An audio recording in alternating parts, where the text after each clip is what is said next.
मन धागा धागा रेशमी दुवा. लेखिका मेघना माने यादव. अभिवाचन मनाली तुंगे झाडे. भाग 73. बाहों के दरमिया दो प्यार मिल रहे हैं. अहो हे काय राजीव, उतरवा खाली. अहो असं. गडबड, गोंधळ, बावरणं, घाबरणं सगळंच एका वेळी. आणि त्याची एक नजर पुरेशी. तिची बडबड बंद. आपको ही तो बाहों में झूलना था, तो अब क्या हुआ? तिच्या डोळ्यात खोलवर पाहतच विचारलं. आणि तिनेही गोड लाजत हात त्याच्या गळ्याभोवती गुंफलेच. आपल्या बाहुलीला बाहों में उठाकर बाहुबली आरामात एक एक पायरी चढत होता. राजीव, मी पण किती मूर्ख आहे. कधीची वाट बघत होते. तुम्ही मला असं कधी उचलणार?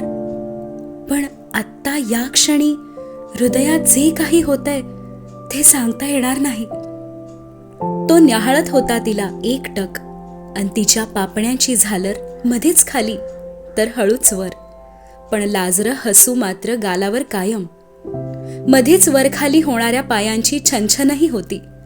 रोजचा या जिन्यावरचा धावत पळत केलेला प्रवास आज अलगद झुलत सुरू होता. मेरी तितली, जलपरी, खुश तो बहुत है आप, फिर अब ये शर्माना क्यों? तिच्या खळीवर हळूच उमटवली ओठांची मोहर. आणि तिने दचकूनच हलकेसे मोठे केलेले डोळे आणि त्याचे मिश्किल डोळे तिला छळणारे. राजीव, मी अडकली आहे तुमच्या मिठीत, तर अशी बदमाशी करणार का? मेघा, ये तो बस शुरुआत है. आज तो ये दिल बेकाबू ही हो गया है. रूम मध्ये शिरल्यावर तो नक्कीच खाली उतरवेल ही आशा. पण त्याची पावले बेडच्या दिशेने वळली.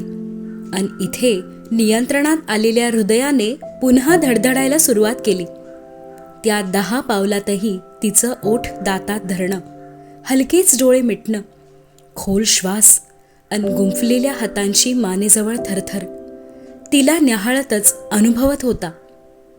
मेघा, आपको बाहों में भरकर यहाँ तक आना, sweet and best journey of my life.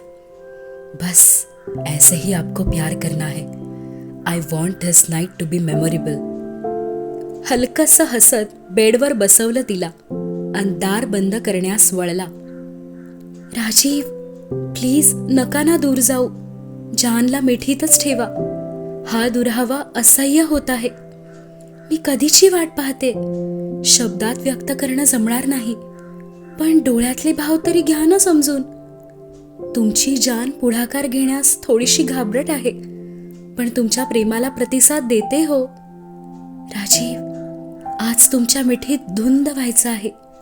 ही रात्र आयुष्यभरासाठी व्हावी अविस्मरणीय तुमच्या सहवासात. मुख्य लाईट्स बंद आणि फक्त लाईट लॅम्पच्या मंद प्रकाशाने रूमचे वातावरण धुंद झालेच काहीसे.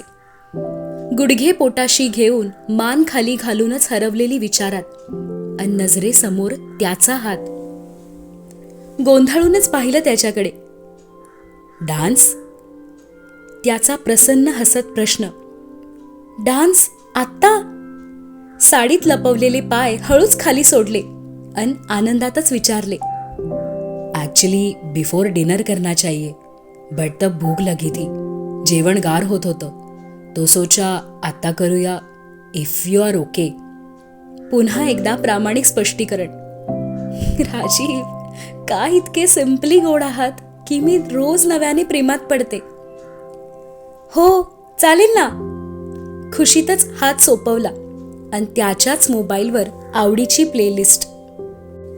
सुनिये कहिये कहिये, सुनिये सुनिये, कहते सुनते बातों बातों में प्यार हो जाएगा. सोबत ऐकलेलं पहिलं वहिलं गाणं आणि दोघंही हसले मनमोकळ. त्यांची कहाणीही अशीच तर होती. बातो बातो में मनाचे धागे जुळलेली मनाशी अन लाभली सोबत आयुष्यभराची. डान्स करताना गायचंही होतंच. त्याच्या जड बेसुऱ्या आवाजासोबत ताळमेळ जोडणारा तिचा नाजूक सुरीला आवाज. गोंधळ झाला की मध्येच खळखळून हसणं. जुन्या नव्या गाण्यांचा मिलाप अन त्यावर आनंदात डोलणारे दोघे. थोडा वेळ तिचा हात हातात होता. एक दोनदा गोलही फिरवलं. आज फक्त एकाच गाण्यावर नाचायचं आहे हे बंधन नव्हतं. हरेक गाणं त्यांचंच होतं. कमरेत दोन्ही हातांचा विळखा देतच तिला जवळ घेतलं. त्याच्या दंडावर विसावलेले हात मानेभोवती गुंफत तीही अजूनच निकट अन नजरेत गुंतलेली नजर. बाहों के दरमिया दो प्यार मिल रहे हैं. दोघांच्याही मनातील उत्कट भावना जणू गाण्यातूनच व्यक्त.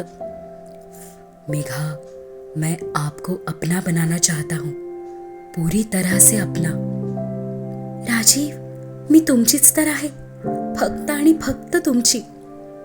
आसोसलेल्या देहांची आर्तसाद नजरेने पोहोचवली हृदयाशी अन पुन्हा एकदा तिला बाहूंच्या झुल्यात झुलवत तो पलंगापाशी. तिला अलगदच खाली ठेवत तोही पहुडला निकटच.